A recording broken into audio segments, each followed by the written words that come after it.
Hello everyone and welcome to week 6 of our course. I apologize, this module is a little bit late getting up. Hopefully none of you were holding your breath all morning waiting for this to be posted. I'm sure you have other things to do as well, but anyway, here it is. So thank you for getting your practicum report proposals in. I'm excited to learn more about all of your programs as you do these projects on them. And this really signals a bit of a shift in our course from some of the theoretical underpinnings and the philosophical assumptions into part 3, which is really focusing more on the how to plan, implement, and use an evaluation. And from here on out, you'll be focusing quite a bit, actually, on the program that you've chosen to focus on for your practicum, so that you can ground some of these more technical how-to skills in an actual context and not just talk about them in the abstract.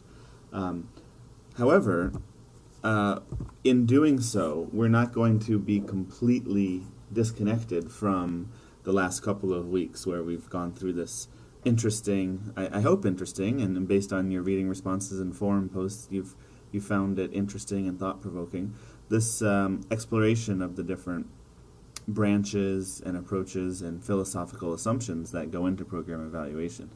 So perhaps a difficult thing can be how to tie these together, but I think the way that Mertens and Wilson lay it out in the book and use those example evaluations as they presented some of that more difficult theoretical material can help you see how that theoretical stuff is actually very, very practical and how it has implications for which types of technical decisions you make as you go down the road.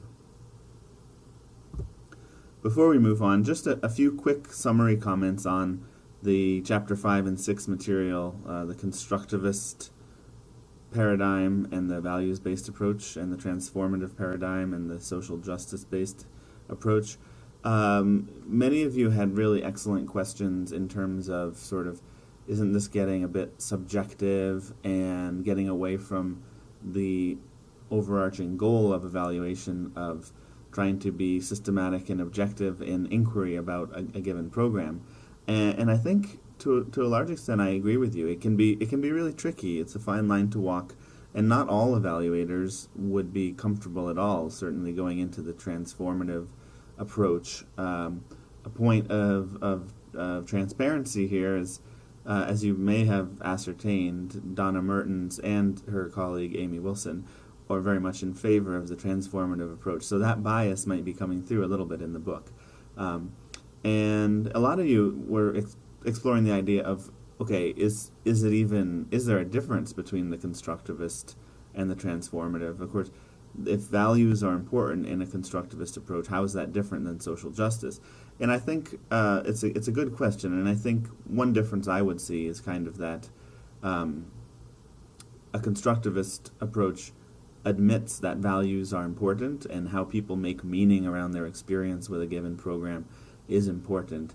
And in the transformative approach, it takes it one step further in terms of not just being aware of those values, but working explicitly to try to change not just the program, but to change the world through the evaluation, to try to address issues of inequity and injustice. So certainly that will not always be the case, that you can do an evaluation like that, or maybe it doesn't align with your own philosophical perspective at all, and that's quite fine. As you see, many evaluators are like that. And this is just part of having everything presented and then trying to figure out where you fit into that. So it is pretty interesting, at least, to know that these types of approaches are out there. And this relates to the very important issue of power and privilege. A lot of the expanding your thinking boxes and the text over the last couple chapters have been asking you essentially to reflect on your own positionality as, depending on how you perceive yourself and how you think others perceive you in terms of race and ethnicity and linguistic background and gender and sexual orientation and country of origin, all these different axes of difference and diversity. affect who we are, how we see a program, how we see the philosophical assumptions that go into evaluating a program, and also how others see us. One of the most interesting things that I think a number of you have touched on is how much difference and division is enough and how much is too much. Mertens and Wilson seem to point out that, especially in transformative, indigenous types of evaluation, it's best if insiders evaluate the group. And I can see the benefits to that, but of course many of you have also pointed out some of the downsides, and also how in is in. How, if, for instance, I have a brother, and so one would assume that he and I are quite similar, but can I really do an evaluation of his program because he is ultimately a different person than me? So let alone, for instance, I do a fair amount of work in sub-Saharan Africa. Do I have the right at all to go abroad and do any sort of evaluative inquiry if I'm not from there and whatnot? So there are no clear answers about these, but I just wanted to put out into this module the fact that we are all working through this, and hopefully as we go through the semester, we can keep touching back on some of these key points around the philosophical aspects, even as we engage in the how-to. And the how-to for this week is going to be focused, as you saw from the readings, on working with stakeholders. But before we get that, I just wanted to reiterate that the constructivism, the idea of multiple realities, beyond just multiple perspectives on reality, but really multiple realities being out there, what that means.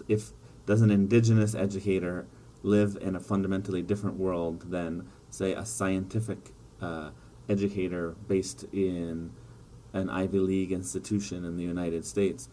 Is there even a reality-based or ontological difference between quote-unquote scientific and quote-unquote indigenous?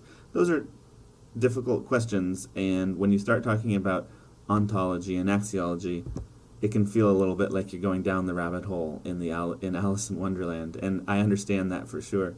But I really applaud your efforts to, even from a distance across this virtual space in which we all get to interact, to try to wrestle with some of these difficult issues.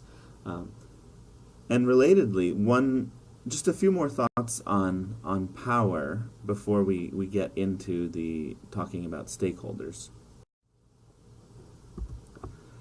Now, if you're old enough, you might remember this classic commercial for Wendy's, "Where's the beef?"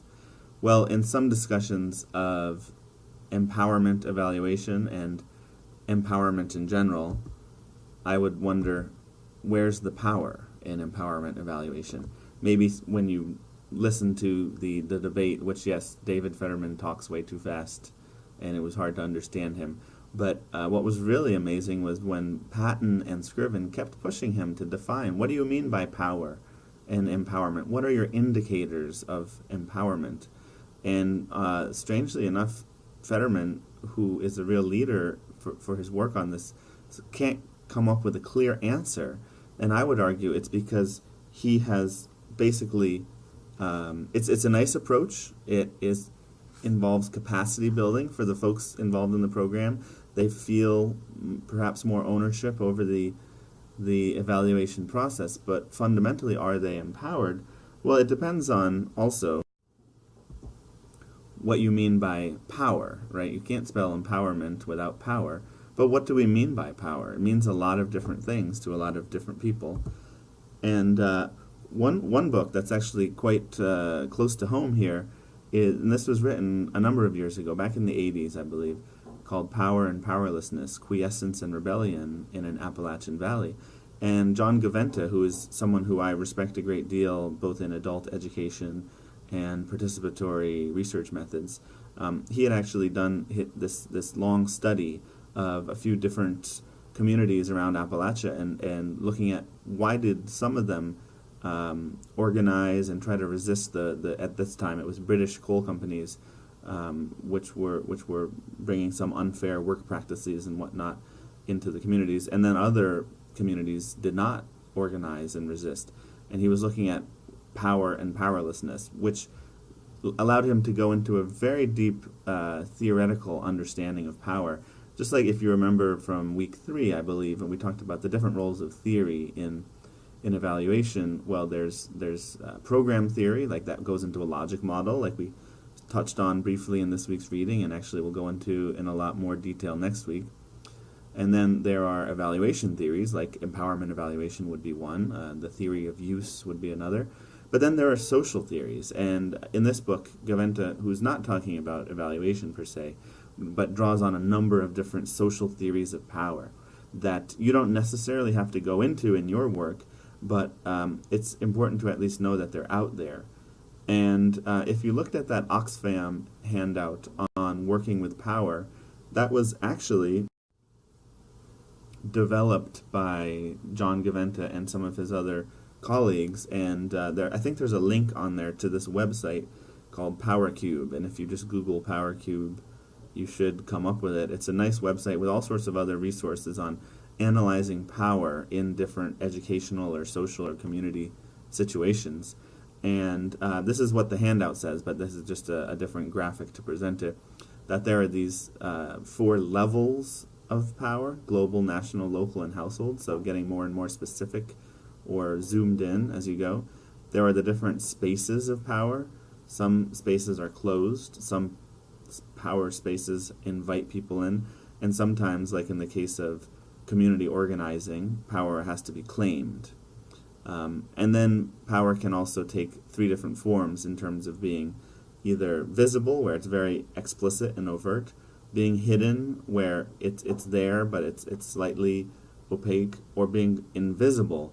And this would be things like hegemony or institutionalized racism, where it's so insidious and so well rooted into a community that you can't even see that it's there until you do some of these power analyses. So as we turn to working with stakeholders, this tool, the Power Cube in particular, I think can be one useful tool to use in thinking about not all your stakeholders have the same level of power. There's different spaces, forms, and levels. And when you do that 2x2 power, the stakeholder analysis grid looking at power and interest, this approach to analyzing power might just give you a little bit more nuanced of an analysis for that. So now, working with stakeholders, we're really getting into the how-to type of work. And I really like the fact that many of you who have experience in or coursework in, or both, in program planning, you really find a lot of common ground here with your previous experiences. And really that is absolutely true. There's no real difference in some cases between some approaches to program planning and approaches that need to happen early on in a program evaluation.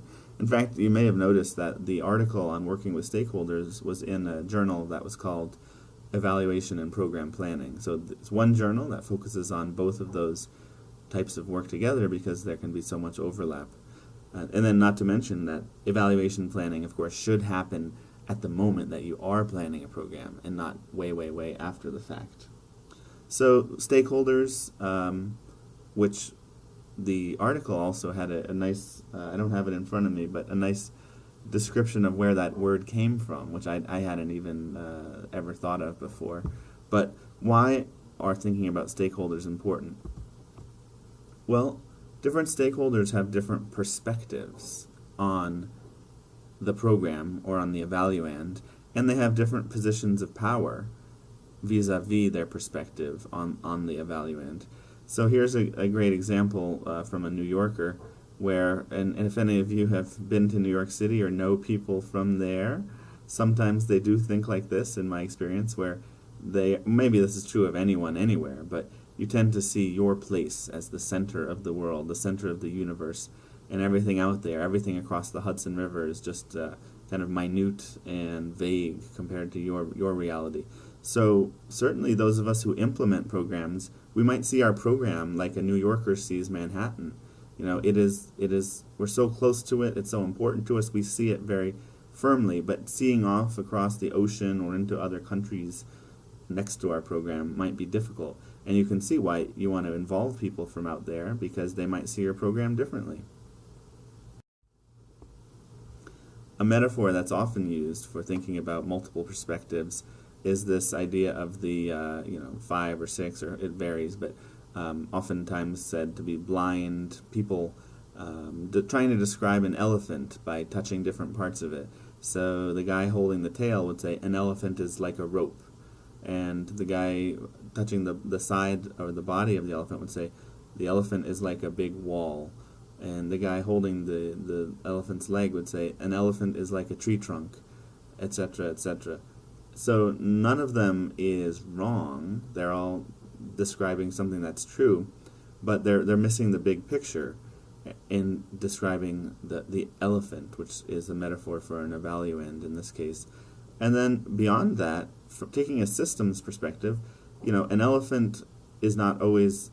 Elephants are not the same all across the world. For instance, you have African elephants, you have Asian elephants, you have elephants who live in the wild, you have elephants that live in a zoo, you have stuffed animal elephants, you have all sorts of elephants that you could describe with great validity, but if you don't put them in context, which is another important piece of this week, context, the role of context in evaluation. Then you're also missing part of the picture. So the evaluation approach has to be able to deal with that in some way.